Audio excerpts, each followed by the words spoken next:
Hello, everyone, and welcome to Living Well with Dr. Sheila. My name is Sheila Craig Whiteman, and I am a doctor of physical therapy. I am so happy that you are here with us today. I have a wonderful guest, and you're going to be quite happy with the information that she has to give you. So, I like to do this show because I like to give people information on spiritual health, mental health, and also spiritual, mental, and physical. You can watch the show every Thursday at noon live on our streaming networks, which are Roku, Amazon, Fire, and also Google. If you're a podcast person, you can listen on Chromecast and iTunes. So today I want to welcome back a guest that I have had before. She had so much information. You know, when our guests give us a lot of information, we always have to bring them back.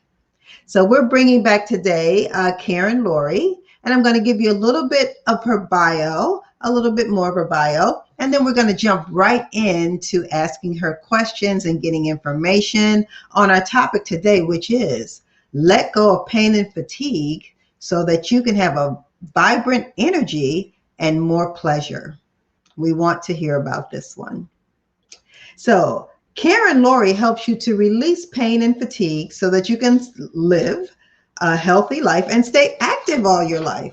She is the best-selling author of 3 books, Chronic Pleasure, The Law of Attraction. So it's use the law of attraction to transmute fatigue and pain into vibrant energy, effortless enchantment, and also a memoir of a memoir of magic, magnetism, and miracles, and chronic pleasure in relationships, inspired the best in men.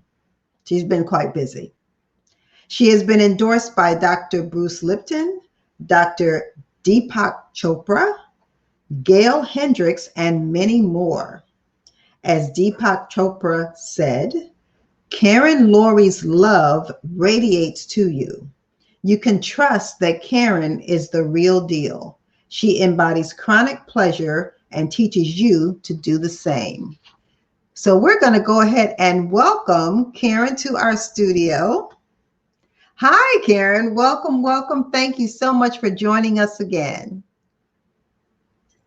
Oh, and hold on one second. Here we go. Thank you so much. I really appreciate you inviting me back, and it's so good to see you, and you look gorgeous. And so do you. So do you, I must say. So I want you to just start out. Let's just start out talking about really it's possible, yes, to let go of pain and fatigue. Is that true? Okay, let me put it in a context. So I have had the experience of transforming my body. I used to have chronic pain. I used to have narcolepsy, to where I could, sorry, I was hearing some feedback. To where I can have anything going on and I don't actually feel pain. I might have a moment of pain. It's kind of the pain of communication, like, oh, you just hit the coffee table, move to the left, or, you know, that fire's hot, move your hand away. But I don't have continuous pain. And the thing about the fatigue, narcolepsy is where you fall asleep like 10 or 15 times, 20 times a lot during a day. And then you're awake at night. And I still may take a nap here or there. And I definitely sleep at night. So I go to bed, I sleep now, and I sleep well, and I'm natural. I don't take any drugs for it. But you know what? I am still hearing feedback. I'm so sorry to stop this. Can you hear it? No, but I'm going to stop it. I hear nothing. No. You hear nothing. No. Oh God, I'm so sorry. Well, you know what we could do? Do you know how to edit things? I can give it to my guy to edit it. I can edit it. You know how to do it? Okay, so I'm just going to do this. I'll show you. I'm going to do that, and then I'll start talking again. So I'm going to just go from the top because it was distracting me from the top. So the question you asked from so when you want me to ask the question again too? Yeah, sure. That would be great. Then we have the pickup. Okay. Okay.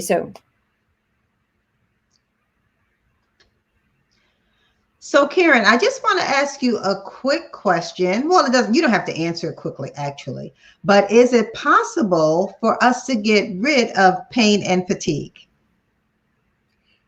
Yes. Now, let me put that into context. So, I used to have chronic pain and I used to have narcolepsy and a whole bunch of other stuff, PTSD and panic attacks and blah, blah, blah. So, I had a lot of things going on.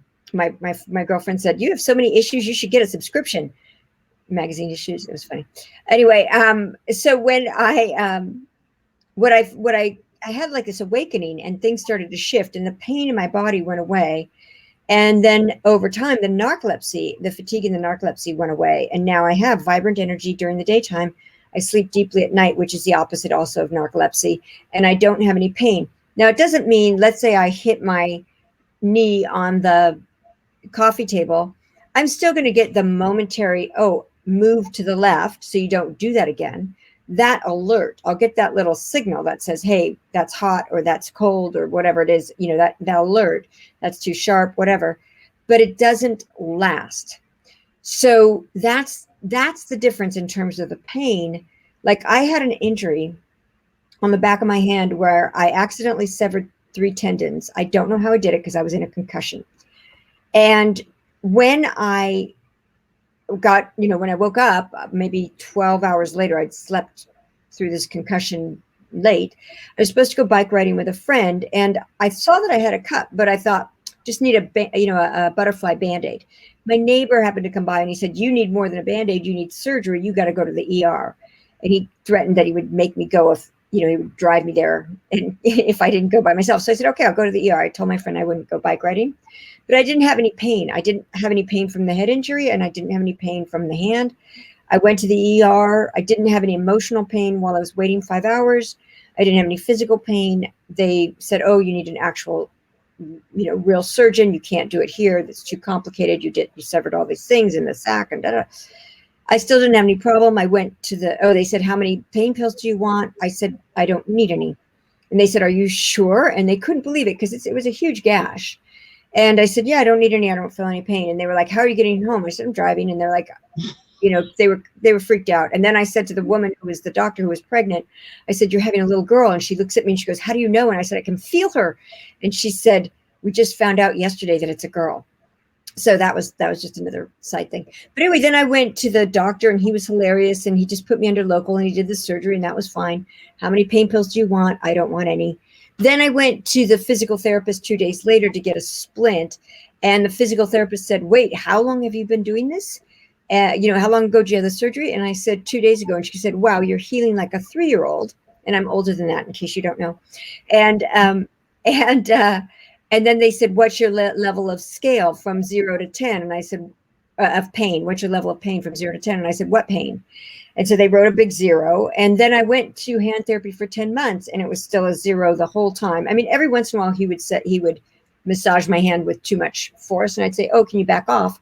But I didn't get nothing bothered me. And I watched all the people around me because it was set up like a bar with the, with the hand therapist on one side and then all the patients on the other side. So it was usually 6 or 7 patients there at the same time with different practitioners. And they were all, just suffering. And I was not. I was having a great time. I met some great people. I made the hand therapist laugh all the time. He made me laugh. And it was a totally different experience. And that's when I thought, oh, my God. And Chronic Pleasure is the name of my book. It's not about a drug. It's actually the kind of drugs our body make internally. I'd had this huge amount of pleasure going on before I had the injury, and there was no problem at all in the whole 10 months of the what do you call it? Physical therapy. Yeah. And so none of it hurt me. And then the same thing happened with the narcolepsy, where I used to fall asleep all the time, like at lunch or driving or in a conversation. And now that does not happen. I still may take a nap and I definitely go to sleep at night. So there's that kind of fatigue where you're ready to go to bed. I'm not talking about that, but I'm saying the excessive fatigue, that doesn't have to happen anymore. And so The pain has gone away from my life, except for the kind of thing that's like, oh, hey, watch this thing. And then it's gone. It's gone in under a nanosecond. And then the fatigue doesn't come up. Every once in a while, I will take a nap because they're good for you, actually. But otherwise, that the fatigue doesn't come up either. I don't get tired.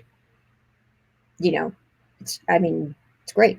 I get tired at night if it's a certain time, but it's time for me to go to bed, and I go to bed at a good hour and all that kind of stuff. So that's kind of what I mean by it. It's there's a little caveat in the sense that yes, you still need to get some sleep, but you don't have to. And there is pain that's a communication, but pain is not the alarm.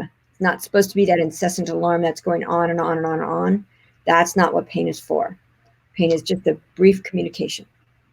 Yeah, and I do want to say, just kind of back up something that Karen said, because she talked about when she was in hand therapy and about how for most patients it is very painful.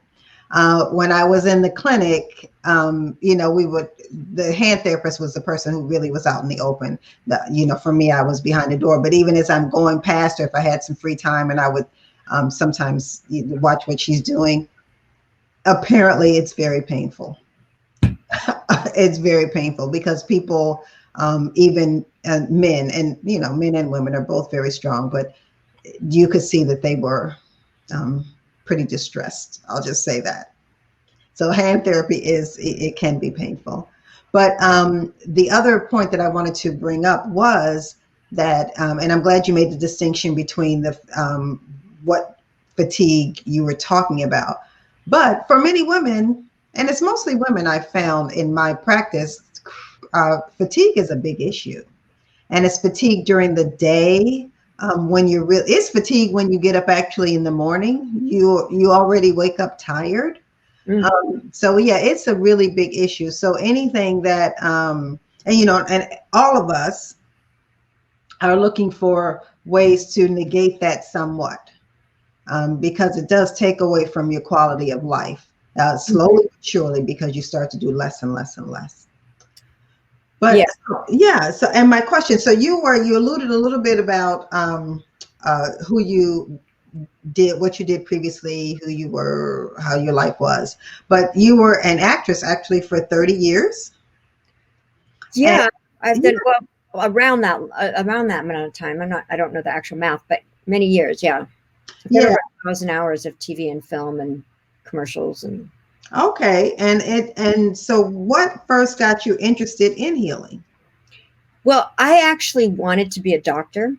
When I was in high school, I would ditch school to read science books about the body. I was fascinated with the body. I graduated high school early because the science teacher, all the teachers were like, okay, you're beyond what we're teaching. So I went to college early and I studied how the mind affects the body.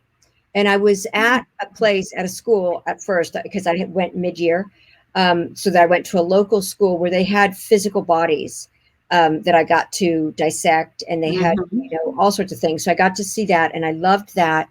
And then I went and studied more mind-body medicine at UC Irvine. And it was so fascinating to me because it was obvious how much our mind had some impact, but they were just discovering it when I was in school. And it was called, at the time, it was called psychobiology. Now I think it's called psychoimmunology or psychoimmunology. And I think there's other ones about like how you can affect your brain and things like that. I just don't know the names. So I was studying that. And then by fluke, I got asked to be an actress and I started to do acting jobs. Like I literally thought, I was watching TV one night and I thought I could do that. And then I went to lunch with somebody and I said, I think I want to be an actress. And he said, then you got to get an agent. And I said, what is an agent? And he said, they get you acting jobs. And I said, okay. And then I said, how do you get an agent? He goes, you got to get a manager.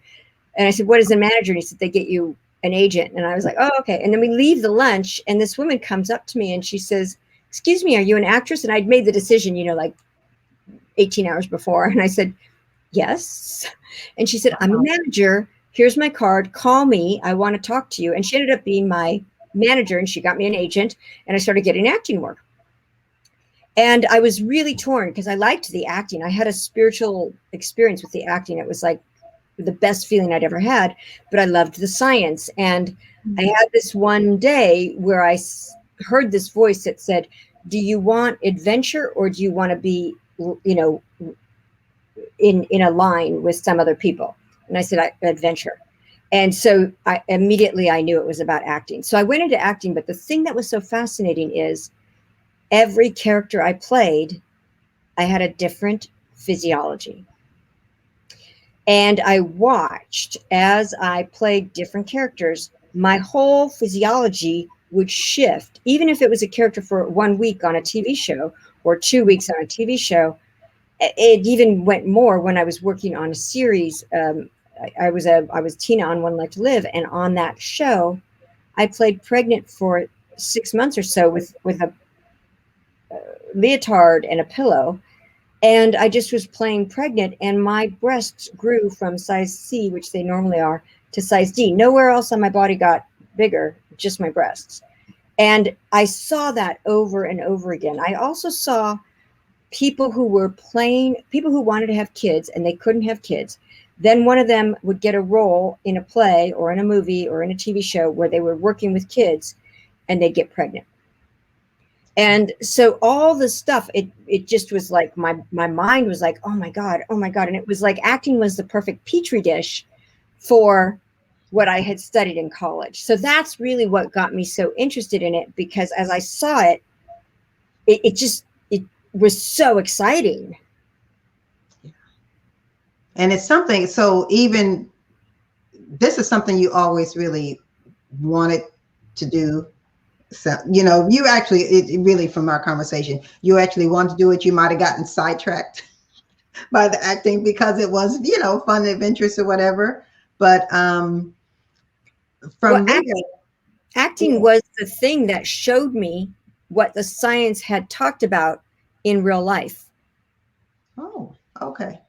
That's what I mean by acting being the perfect petri dish. By every time I played a different character, watching my physiology shift, it was like doing experiment after experiment after experiment. I wasn't doing it that way on purpose, but once I look back, I was like, oh my God, we have so much more power than we think. Yeah, and I've had a couple of guests on, and they all say the same. And I've actually been listening even to a lot of some of the top researchers or whatever in the field, and they all they're coming to that conclusion rapidly, that you really have a lot more control for some things than you really believe that you do. Yeah, even like you're saying, the hand therapy, people are suffering. It does not have to be that way. Right. It was just common to see.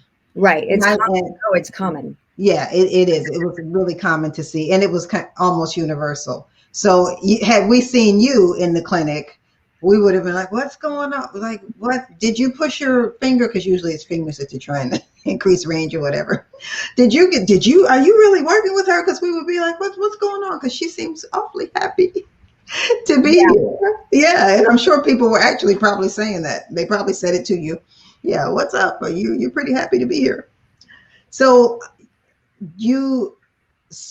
what was the switch though that changed you from actress to healer?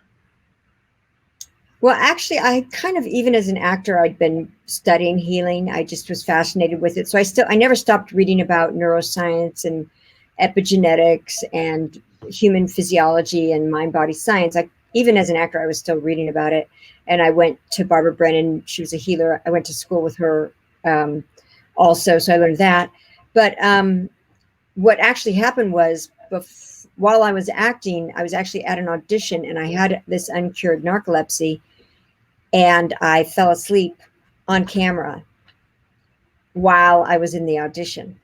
And it was, if you can imagine, at the time, it was mortifying. Now I don't feel bad about it, but it made me afraid to go on auditions because I just didn't have any energy. And so I stopped auditioning, and then I had the experience with my hand. And that's when I realized, oh, wow, everybody here is suffering and I'm not. And I have a worse injury than most of the people here. or, you know, many of the people, not everybody, but I had a pretty bad injury, and it wasn't affecting me in the way it was affecting everyone else. That's what made me go, oh, I've really tapped into something. I need to share this with the world. You know, what I appreciate about our conversation is that you are so candid about your life and your history, because I think that in itself will help, um, people to not to relate, yes, but it will also help people to, really feel, that you can help them because you understand. Thank you. Because you understand. So let's talk a little bit about who do you help and how do you help them? Really well. Um, you know, I have lots of different people have come to me for both emotional pain and physical pain and fatigue, emotional and physical.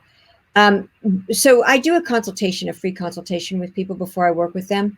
And what I found, like a lot of the people that I work with, um, they've had significant traumas, physical or emotional, car accidents, childhood rape, mentally abusive parents, you know, those kind of things. And they've had these really significant issues that I'm really good at helping them unlock. So I help these people unlock those traumas and those challenges, and it could be the trauma of a divorce, or the trauma of losing, you know, a partner, or someone in your life that you love, because I've dealt with all those in my own life, and I healed them all of myself. So every person I've gotten has been somebody who has some sort of pain and fatigue that is incessant. They haven't been able to cure. It doesn't necessarily mean they have it all the time, but it keeps coming back. And it could be emotional pain, like they keep having the same problem in the same relationship over and over. Or it could be emotional pain, like they're going to work and they're suffering in their work, not enjoying it, not having fun.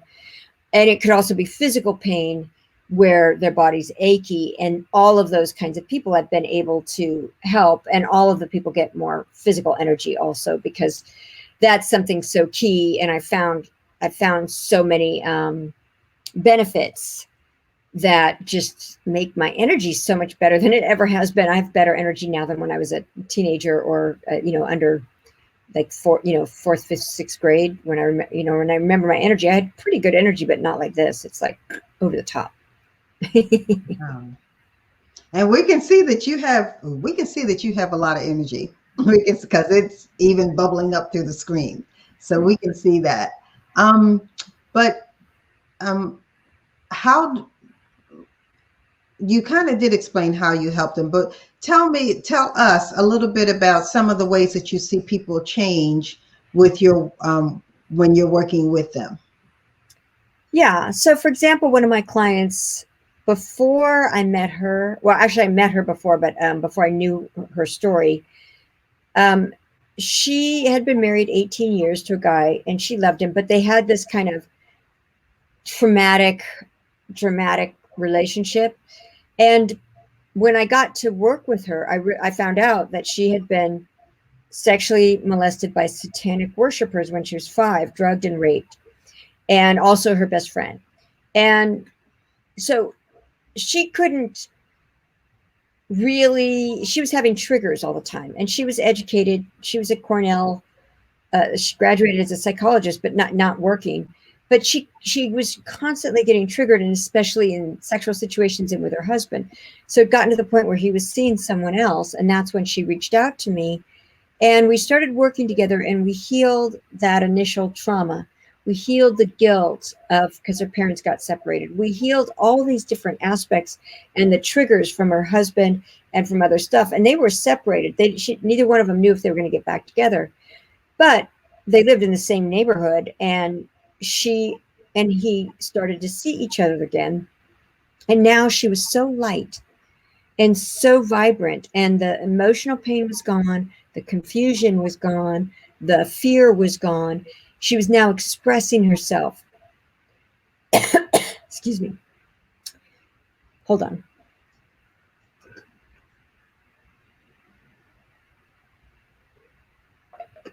she was expressing herself with creativity, music, dancing, writing, acting. He sees her, and the lightness in her being is so beautiful. He falls back in love with her and stops seeing the other woman. And then she goes back to be with him, and they have that same pattern to start with. And I said, okay, this is what you do. And I don't even remember the specific thing I said, but she said it was amazing. He shifted on a dime, and now he treats her way better than he ever did. And she said he's better than the man I ever dreamed he could be. So that's one example. Another guy, he was, in his 80s, early 80s, and he had just a lot of fatigue and, body aches. And we started working together, and he started dancing. He started doing tango. He started dating women. It was just great. Like, he just shifted because he'd gone into this new ability to have more energy and to let go of a lot of the pain. So I could go on and on with stories because I have so many amazing stories, but those are at least a couple. So those are amazing results. The couple that you had, did you have to work with the husband, or was it because the wife changed that the husband changed in response? Yes. In fact, that's why I've written my third book, which is about relationships. When I've coached either just the wife or the husband, the whole relationship has gotten better. I have had the opportunity to coach both couple, the wife and the husband, or both wives or both husbands. Mm-hmm. I have had the opportunity to coach a couple of those where it's both, both partners, and they get even more spectacular results where they're getting, like more money, more flow. Everything starts happening in like synchronistic, fun ways. But even if you just work with one person, and I've had it both with men and women, the relationship with the other person shifts. Interesting. Wow. Yeah. Yeah. So yeah, we can talk about that on a whole different show. That's really interesting, because that will help, that philosophy helps not only, and I know, well, seems like you work with a lot of different types of people, but it would help parents, it would help couples, it would help even co-workers. So, just you saying that, so it doesn't really have to be relationships. That information, could apply to, I would think, almost anyone who would want to improve some aspect of their life relationship wise. Yeah.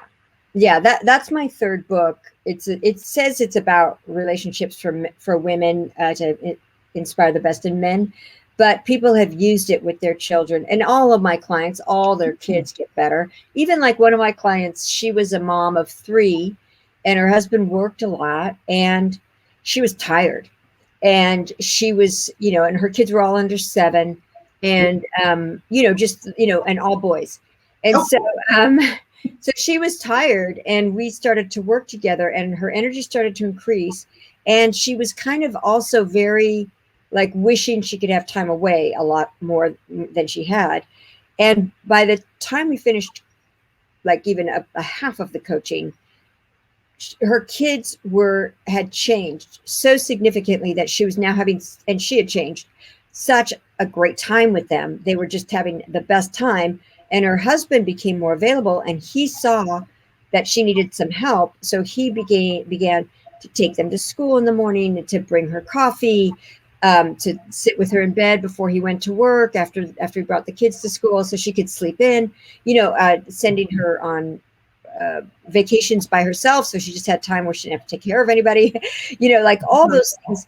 And I only coached her. I did get to meet her husband because they came out to California, and I met everybody, and he was like, I love you. I was like, I love you too. I've heard so much good things about you, but it's so fun. So, and I met her kids too. And, so she changed. She got so much more physical energy. She became a much better mom. Her kids loved her so much more. Our kids were doing things like they were doing bending over backwards to be, to make her happier. And I just love it. I love what I do. I love it. I Yeah. feel like the luckiest girl in the world.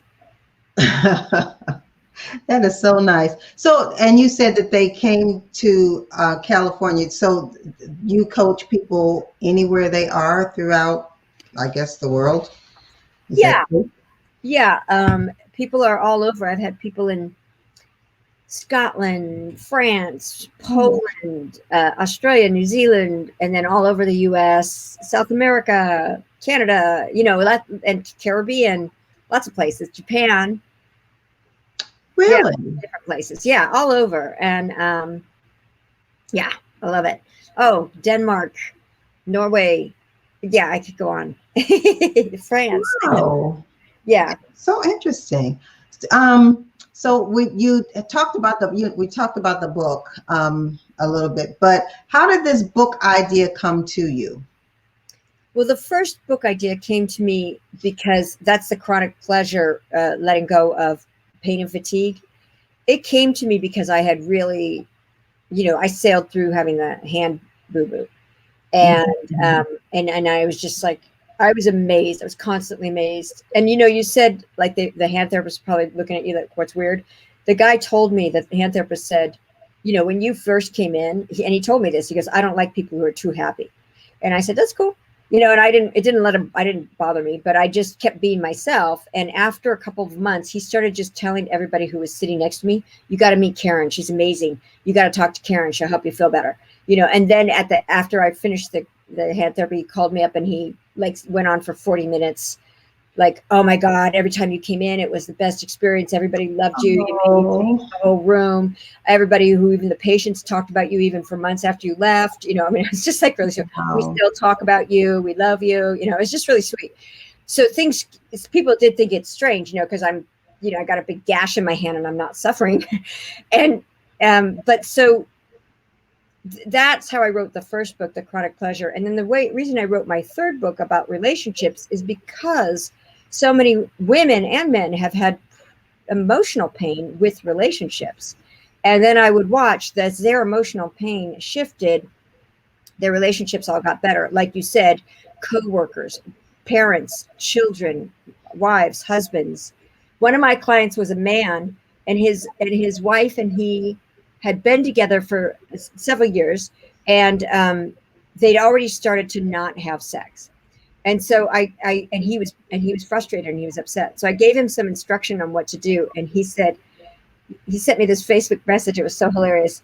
Karen, your prescribed therapy worked so well. I was doing what you suggested, and my wife said, I don't know what you're doing, but take my pants off. And he said, we've had the best sex over the last 2 days since you started telling me this. Wow. I was like, oh, that's fantastic. Yeah. He's like, yeah, he's a fan. Well, yes, I'm sure he is a fan, and it probably his wife is a fan too. Yeah, yeah, yeah. Yeah, probably both of them are, yes, it's quite taken by you, as they say. So, what is the outcome that people can expect after they read your book? Well, there's 3 books I've written, and if you read the first book, The Chronic Pleasure in, use the law of attraction to transmute pain and fatigue, and I'll give you a link for all 3 books, so wherever you are, you can have whichever book. If you read that book, you will know the path on how to let go of pain and fatigue. You will probably start having better energy. I've had a lot of people that have read the book that then have, either reached out to me and said, this book changed my life. I have better relationships with everybody, better everything. Everything gets better. More synchronicities, more money, all the stuff changes. The second book is a memoir, and that book you'll just probably get really inspired. You might still find some things that are fun, but it will help you see like how magical life can be. Because I kind of took the magical parts of my life and shared those. And then my third book is about relationships, and it's written for women, but men seem to like it. And it helps women and men elicit or inspire the best in whoever they're with, whether it's your it's meant to be for women and their partners, but it works for women and their wives, or men and their husbands, or men and their wives, or children and their parents, or parents and their children, or coworkers. It seems to work on all levels. So far, that's the feedback I've been getting. But I did write it for women so that they could get, what they wanted in relationships with men. So what, maybe one thing that no, I mean, we have time, but I just, I don't want you to read, say the whole book, because I don't know. I'm going to read it, because after our conversation, I'm actually probably going to read all three of them. But, yeah, I believe I shall. But what what information could you give someone to maybe think about what they could do to have chronic pleasure? Sure. Yeah. So, for example, one of the things I recognized when I had narcolepsy, when I was falling asleep multiple times a day at inopportune moments, one of the things I recognized is that every time I had something I was worried about, something I was afraid of, something that didn't feel like I wanted to do it, I would get tired. If somebody was gossiping in a negative way, fall asleep. If I was supposed to do something that I didn't really know how to do or didn't want to do, I was out. And I started to see this pattern that, and actually my husband, before we were divorced, but we were on the way to being divorced, I was in the car with him, and we were going to an event for him. And I was closing my eyes in the car. I wasn't actually asleep. I was just like meditating.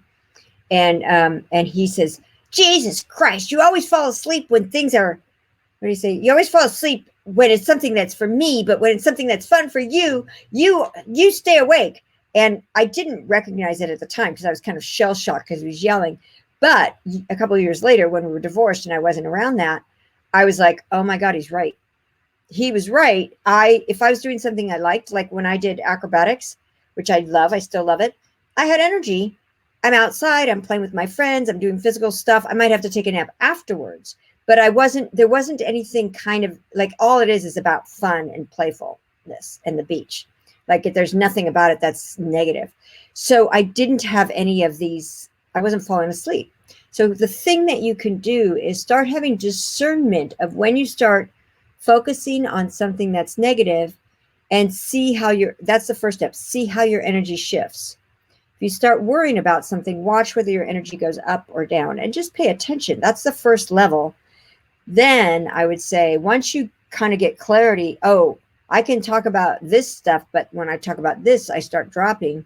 Once you get clarity about where your energy is, also I do it with food. I just pay attention. Does what I eat give me more energy? If it does, it's something that it's good for me. And if it doesn't give me more energy, I usually let it go. So I do it with food. I do it with my attention, my thoughts, all that stuff. And I'm paying attention. Is it giving me more energy? Is it giving me less? Once you've kind of seen some patterns, then one of the things you can do, I call it Blisscipline. It's in the Chronic Pleasure first book. Blisscipline is the opposite of discipline. But let's say you want to do something that you get tired when you think about doing it, but you want to do it. One of the things I would start to do is I would start to think about it as if it had already happened in the way I wanted it to go. So, for example, let's say I'm going to be speaking on a stage, let's say. Oh, it's going to be fun. It's going to be easy. It's going to be effortless. Oh, it feels so good. I feel so happy. Everyone's so happy. People are loving what I'm saying. I'm getting a standing ovation. I feel chills on my body. I feel so happy. I feel excited. I can hear the crowd. I can see people smiling. I can feel their energy. I can feel like everybody's excited and inspired. I feel excited and inspired. It feels intuitive. It feels so easy. It feels so fun. So now what I've done, I'm still sitting in my house. I'm usually writing it in my journal. But now what I've done is I've started to shift my perspective on that thing that would have been daunting. And I do it many, many days before the event, so that by the time I get to the event, that's now my focus. Oh, I can't wait to do this. This is going to be really fun. Can I share a story about my plant that I did this with? Oh, please, please. Mm-hmm. So my friend, she works for me. She's my assistant. She bought me a ficus plant. And when it came in her car, and when it got to my house, it was in shock. It lost like 3,000 leaves, like a lot of leaves. It was not a big plant, but like my size. And it lost all these leaves. And I bought a new pot, and I said, can you repot it for me? Because she does all this cool stuff for me. She's amazing. And so she said to me, well, it's the plant is going to go into shock. And I heard her, and I thought, that's kind of how I was. So I tried the Blissipline on the plant.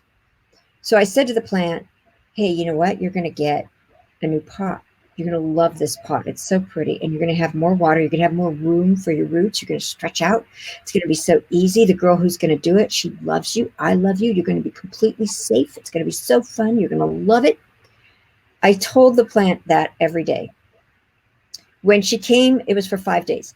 When she came to repot it, she said again, oh, it's going to go into shock. And I said, no, can I tell you what I'm doing? And I told her, and I hear her out, on the outside, repotting the plant and saying, you're doing great. You're so beautiful. You're doing wonderful. That plant did not lose one leaf. It kept thriving, even with the pot being changed. And that is what I've seen with our physiology.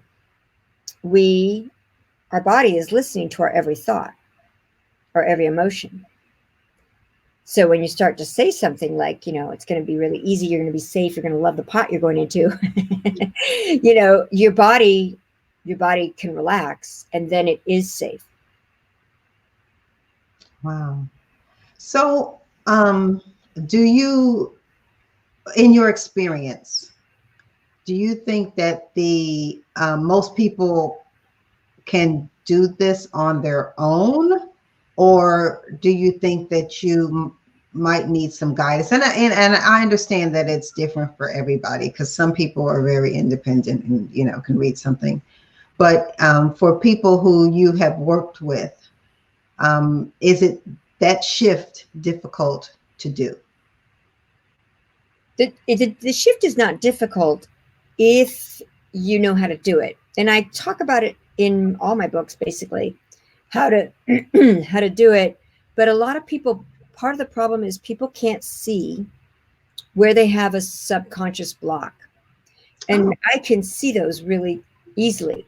A lot of people can't see it because it's subconscious. It's below the level of consciousness. And so people have blocks that they're not aware of. So they can be doing the stuff, but if they don't see it and shift it on their own, they need somebody with an objective thing, but also somebody who will help them move quickly and easily into what they're wanting versus, I went to therapy for over 30 years and I didn't get the results I want, like mental psychological therapy, and I didn't get benefits. I mean, I got some benefits and I love the people. They were all great people and they meant well, but it never solved the problem. The only way that I solved the problem was when I had this kind of awakening, and now I don't get anxiety anymore. I don't get PTSD anymore. I don't get depressed or anxious or angry or afraid at all anymore. I'm like ridiculously steady and getting better and better, but it's kind of like this going up, up, up, up, up, up, up thing.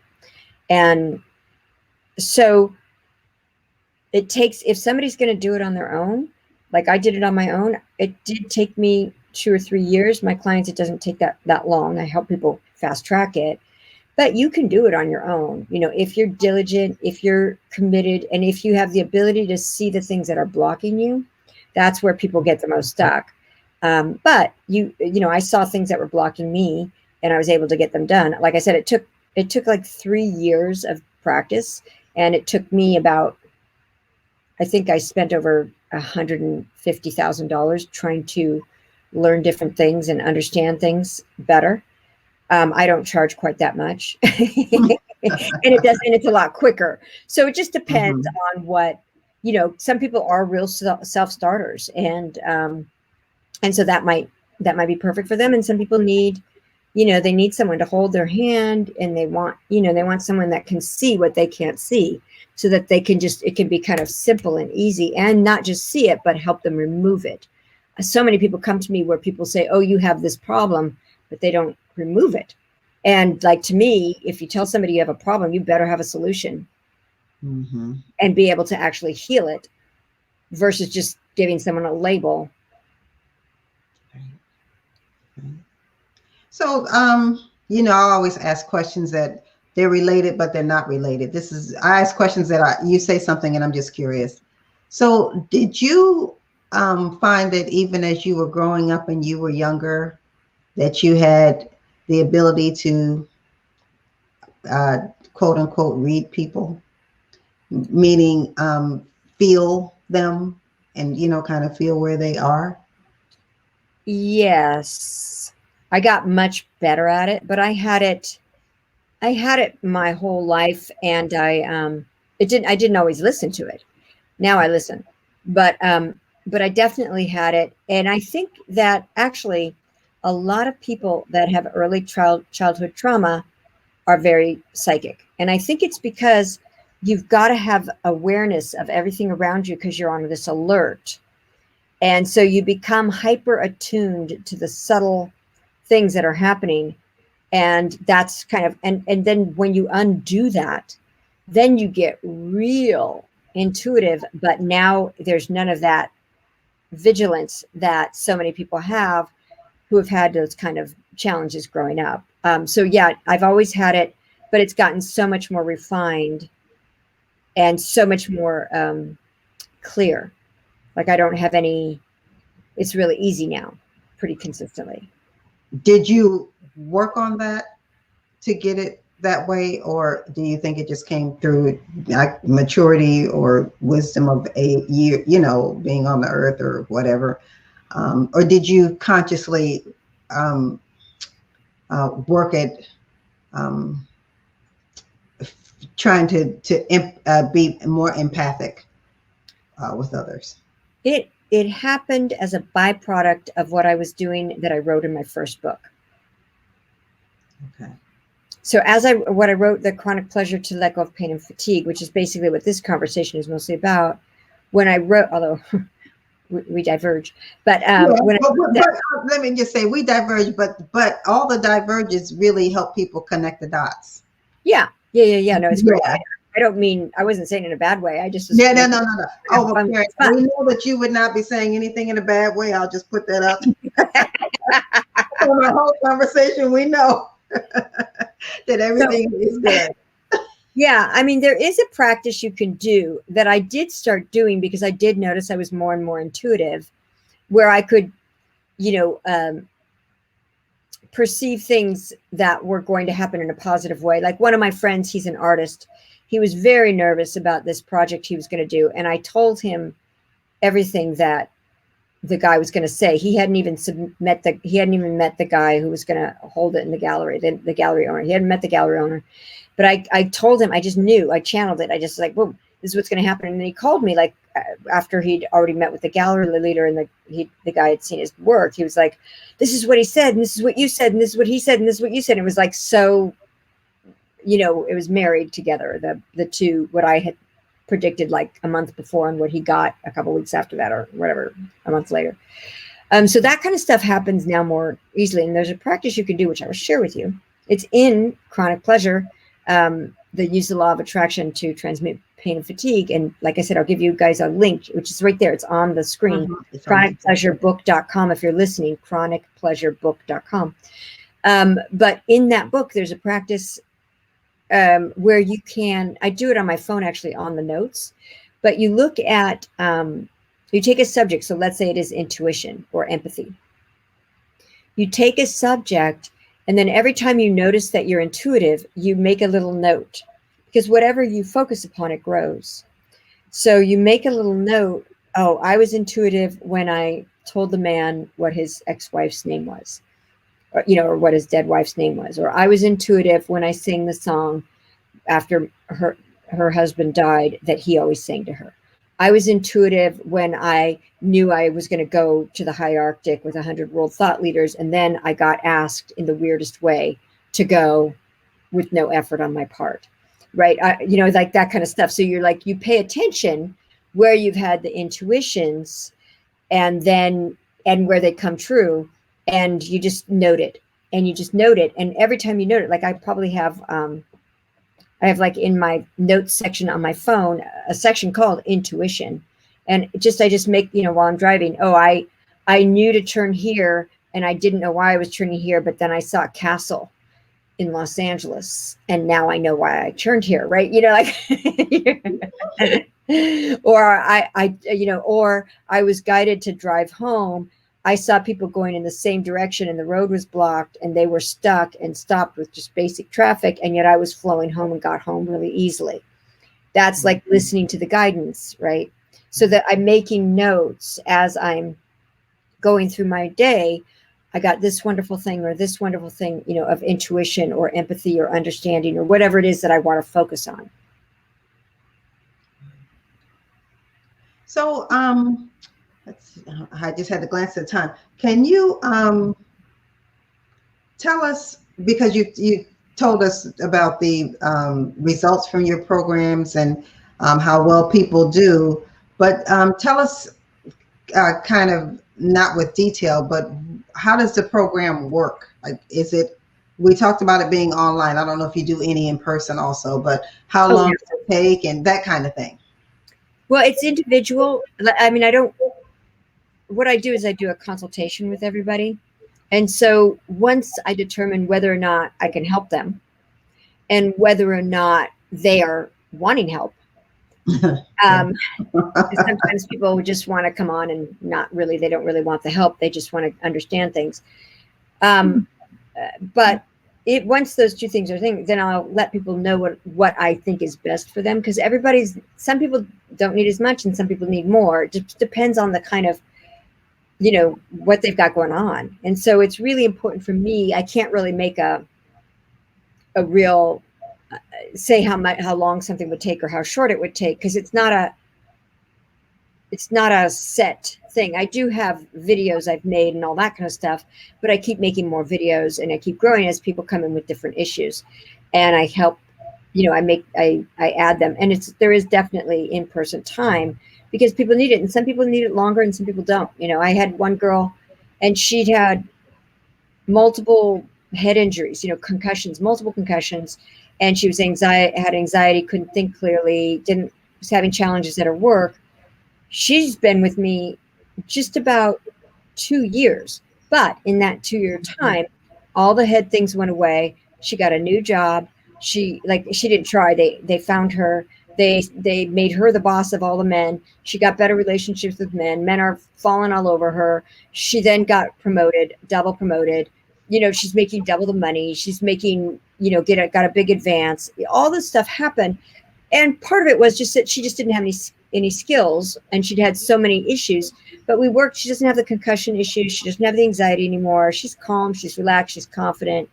And she's now she's the highest woman in her company. So she worked with me a long time. The other people, even the woman who'd had the problem with her husband, she only worked with me a few months.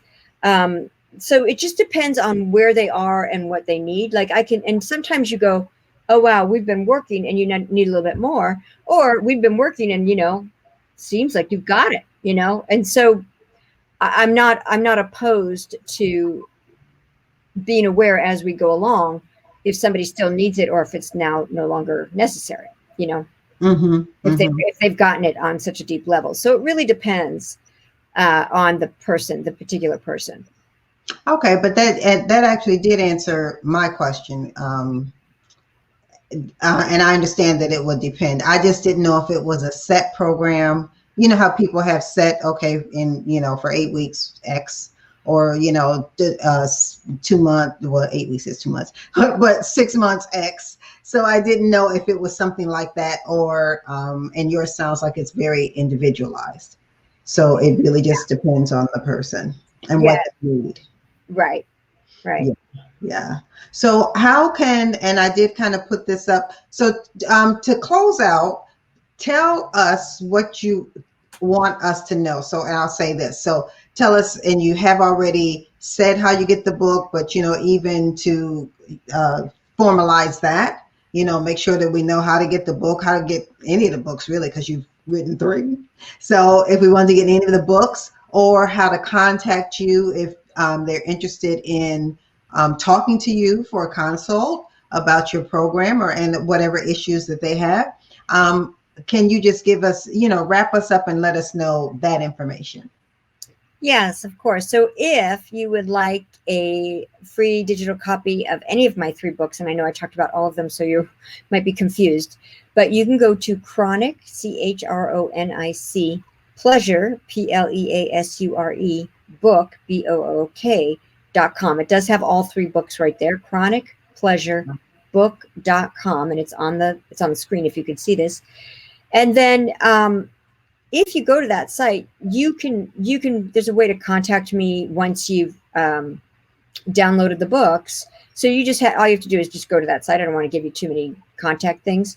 And if you're somebody that is interested in, having me hold your hand and help you through this stuff and really help you get that freedom that you're wanting and be able to have a life that's incredible, then you can find the way to contact me once you download the book. There'll be I send you an email, so you can just reply to that email, and it will happen once you download the book. So again, the thing is chronicpleasurebook.com, and I hope you enjoy the books.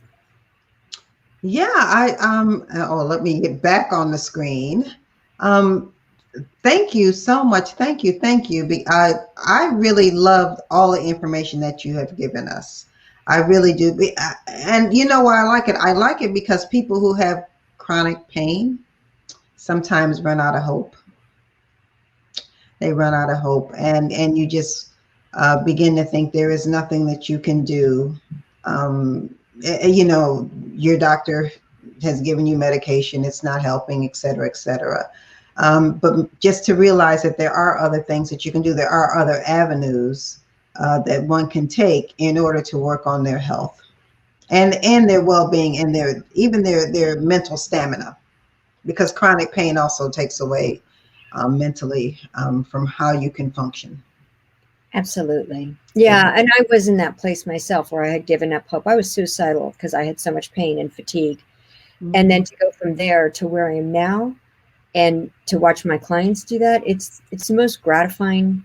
I feel like so fortunate to be able to watch and help other people go from that state where they're hopeless into where they're thriving. Yeah, I can imagine. It must be. Yours is even, because I help women reduce and eliminate bladder leaks. But chronic pain is, as a physical therapist, I have seen the toll that it takes on people. And my work is gratifying too, because people do get better bladder leaks, but they're more stressful, embarrassing. They do stop you socially, sometimes from going out for some women, because you're always afraid of that leak in public if you're not wearing pads, et cetera, et cetera. But to help somebody to get past that, I'm in chronic pain. I have been in chronic pain for, years, but there is a way for me to live better. That's a gift. Yeah. That is truly a gift. So on behalf of all the people that you have worked with and on behalf of all the people that you're going to help, thank you. Mm-hmm. Because I really am in awe of the fact that you can do this and can get good results. Thank you, Sheila. It felt so wonderful to reconnect with you. I just love you. I feel your heart. You have such a beautiful heart and you care so deeply about people. And I love that. And I love that you can help. I've sent your book to a couple of my friends because, To Pee or Not to Pee, it's such a great title. And I just love that you've written it and that you help women in that way, because it's such a needed thing. So many women have that issue too. So yeah. And men too, actually. Men too. Right. And believe it or not, men, it's a little bit easier for them to even get better if it's not a severe prostate surgery, outcome problem. And I just popped that on there because we are getting ready to go. We have run out of time. As always, I'm always running out of time when I talk to Karen. I'm always running out of time. But that's the link if you want to get my book. If you, by any chance, have issues with bladder leaks or whatever, you can go right to that site and you can get a free copy digital of my book also. And I would love for you to pick up any of the books that we have talked about today. So audience, It is that time. We have run out of time. It has been wonderful. It's been a wonderful conversation. Thank you, thank you, thank you, Karen, for coming. And for me, host of Living Well with Dr. Sheila, thank you, audience, for your attention. And I will see you next Thursday, or if you're looking on streaming, because you can stream it actually anytime, I'll just see you next time on the show. Thank you so much for listening and for being part of our audience. And thank you again, Karen. Thank you, Sheila. You're beautiful. Thank you. Thank you. Bye-bye, everybody. Bye-bye.